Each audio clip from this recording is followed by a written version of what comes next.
Buongiorno, ben ritrovati a un nuovo appuntamento con l'informazione di Telefriuli. La Lega, scegliendo di appoggiare Draghi, ha messo da parte la logica dei voti e ha scelto il bene del Paese. Si esprime così il presidente del Friuli Venezia Giulia, Massimiliano Fedriga, sulla decisione di Salvini di dare il proprio sostegno al premier incaricato. Draghi è un nome forte, ma ora bisogna pensare ai temi e ai punti.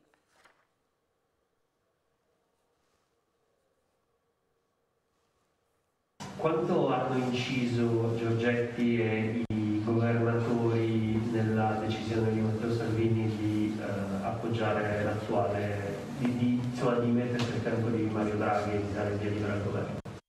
Noi abbiamo avuto interlocuzioni, ovviamente abbiamo fatto una riunione proprio la scorsa settimana con il segretario della mia forza politica, la quale ognuno, ma devo dire anche il segretario, era molto indirizzato a compiere una scelta in base alle proposte e al programma per il Paese. Abbiamo detto con estrema... Io ho la massima convinzione, lo dico qua, che se la Lega facesse l'opposizione avrebbe utilizzato sicuramente una capacità di aumento di consensi importante, soprattutto nella prima fase. Fare l'opposizione è sempre molto più facile. Il segretario della Lega, e io sono molto convinto di questa scelta, ha fatto una scelta invece dicendo pensiamo all'interesse di quanta percentuale prende la Lega o a cosa serve in questo momento al Paese. Penso che abbia fatto una scelta molto chiara a cosa serve al Paese. Io, il nome di Draghi è un nome che mi ha sempre convinto molto, come ho avuto modo di dire anche in passato. È chiaro però che io penso sia necessario superare addirittura l'ideologia sul nome, di chi dice no a prescindere e chi dice sì a prescindere. Penso che le basi di partenza fossero molto forti, con Mario Draghi, ma dopo diventare un nome forte. Cosa fa nell'interesse dell'Italia? Se combacia quelle scelte con quelle della Lega, o perlomeno sono molto simili a quelli della Lega, io penso che la scelta sia doverosa.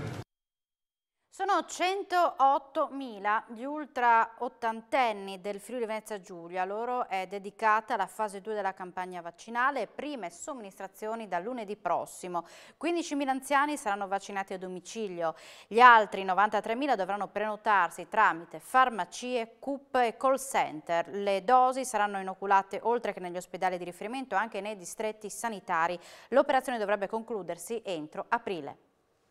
Da mercoledì 10 febbraio saranno aperte le agende per prenotare le vaccinazioni agli ultra ottantenni del Friuli Venezia Giulia, che sono 108.000. Le inoculazioni prenderanno il via lunedì 15 febbraio. Lo hanno annunciato questa mattina a Trieste il presidente della regione Massimiliano Fedriga e il vice con delega alla salute Riccardo Riccardi nel corso di una conferenza stampa. L'obiettivo è quello di concludere la fase 2 della campagna tra il 18 e il 25 aprile, a seconda della regolarità nella fornitura di antidoti da parte delle case farmaceutiche. Le somministrazioni avverranno nei punti utilizzati fino ad ora, gli ospedali di Udine, Trieste, Pordenone, Monfalcone, Gorizia e Tolmezzo, ai quali si aggiungeranno le sedi dei distretti, per un totale di una trentina di luoghi deputati. La fase 2 coinvolgerà gli ultra ottantenni, classe 1941 compresa. Sono previsti 2 modelli di accesso alla prenotazione e di somministrazione. Il modello passivo, che coinvolgerà 15.000 persone, sarà il sistema ad andare incontro ai cittadini che si vaccineranno. Il modello passivo interesserà gli altri 93.000 anziani, per i quali verrà utilizzato lo stesso sistema di prenotazione della prima fase. Farmacie, CUP delle aziende e call center. Non sarà possibile prenotare l'inoculazione negli ambulatori dei medici di medicina generale. Per quanto riguarda la prima fase della campagna, quella che interessa operatori sanitari ed ospiti delle case di riposo, al momento sono disponibili 21.000 dosi. Sono circa 23.500 quelle necessarie per prime e seconde dosi già prenotate. Le prime inoculazioni termineranno entro il 27 febbraio, le seconde entro il 19 marzo. Per quanto riguarda AstraZeneca, la Regione applicherà la regola a livello nazionale che prevede la somministrazione solo agli under 55. In Friuli Venezia Giulia sono 82.000. Non tutti potranno vedersi somministrato il vaccino AstraZeneca, che è sconsigliato se presenti determinate patologie croniche. Al momento questa variabile non è stata quantificata. Gli antidoti di AstraZeneca prevedono la seconda dose ad una distanza di 10 settimane dalla prima. Infortunio fatale mentre lavora col macchinario a lame per il trattamento del fieno. È morto così un uomo di 62 anni, Roberto Saindigrado. La tragedia si è consumata in un'azienda agricola di Fossalondigrado in Viale della Vittoria intorno alle 18 di ieri. Sul posto sono intervenuti i vigili del fuoco di Monfalcone e quelli di Gorizia. L'uomo, titolare dell'azienda agricola, stava utilizzando una miscelatrice trainata che trancia il fieno, dove è scivolato restando incastrato. Sul posto i carabinieri della compagnia di Gorizia e il macchinario è stato posto sotto sequestro. Un camionista è stato trovato morto questa mattina all'interno della cabina di guida del suo mezzo pesante nell'area di servizio Gonars Nord lungo l'autostrada A4. A stroncare la vita dell'uomo è stato probabilmente un malore. A dare l'allarme chiamando il 112 è stato il benzinaio dell'area di servizio. Sul posto i sanitari inviati dalla centrale Sores di Palmanova, la polizia stradale di Palmanova e i vigili del fuoco. La Guardia di Finanza di Treviso ha individuato 14 lavoratori in nero destinati ai vigneti della Marca. 6 di questi pakistani erano forniti a un'azienda agricola di Orsago da una ditta in subappalto del Pordenonese. I lavoratori agricoli che venivano impiegati nelle potature dei vigneti del Trevigiano in nero sono stati individuati dalla Guardia di Finanza di Treviso. Le fiamme gialle, nel corso di 2 distinte operazioni, hanno portato alla luce le prestazioni irregolari. Nel primo caso, un'operazione della compagnia di Conegliano ha riguardato 6 lavoratori di nazionalità pakistana intenti a prestare la propria opera di potatori completamente in nero in un vigneto di un'azienda agricola di Orsago. I lavoratori erano forniti in appalto da un'ulteriore ditta operante in provincia di Pordenone e gestita da stranieri. Durante i controlli è stato accertato che nei confronti dei 6 lavoratori extracomunitari non era stata inoltrata alcuna comunicazione preventiva di assunzione da parte del datore di lavoro, in violazione della specifica normativa in materia di impiego. Il secondo intervento, concluso dalle fiamme gialle di Vittorio Veneto, dopo un controllo alla barriera autostradale della 28 di Cordignano, di un veicolo commerciale, ha portato alla luce altri 8 lavoratori in nero di una ditta di Casier. Le 2 ditte, di Pordenone e Casier, pertanto, oltre a vedersi contestate le sanzioni pecuniarie amministrative per un importo che va da un minimo di 1.800 euro a un massimo di 10.800 euro per ciascun lavoratore, sono state segnalate all'Ispettorato Territoriale del Lavoro per la sospensione dell'attività, prevista nei casi in cui la manodopera impiegata in nero sia pari o superiore al 20% del totale dei lavoratori presenti sul luogo di lavoro.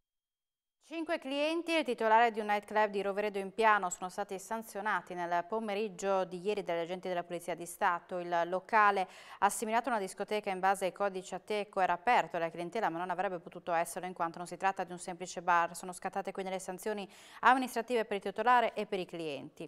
È stata travolta da un'auto mentre attraversava le strisce pedonali. Grave una donna portata d'urgenza in ospedale con l'ambulanza dopo essere stata investita attorno alle 20:30 di ieri in piazzale di Valmaura Trieste. La vittima è stata ricoverata al Cattinara con l'ambulanza. Sul luogo del sinistro, oltre ai sanitari, sono accorsi per i rilievi, la gestione del traffico e gli agenti della polizia locale.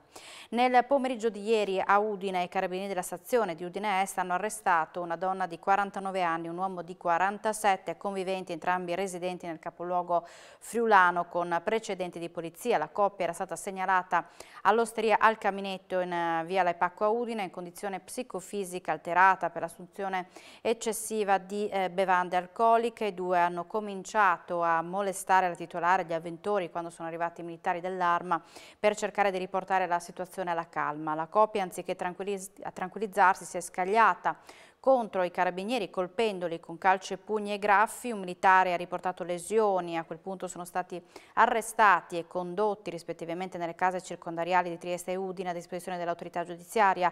Dovranno rispondere di violenza, resistenza, minaccia, lesione a pubblico ufficiale, oltre che di rifiuto di fornire le proprie generalità.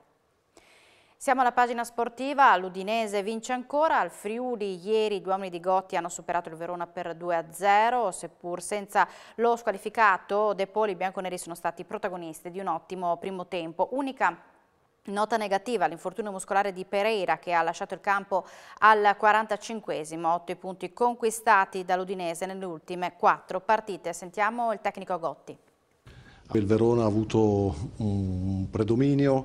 La grande differenza però fra le due parti che le ho appena detto è che insomma, noi abbiamo avuto molti giochi, i nostri giocatori in particolare hanno fatto la differenza. Il Pereira era molto importante con le sue caratteristiche, li vedono quasi agli opposti.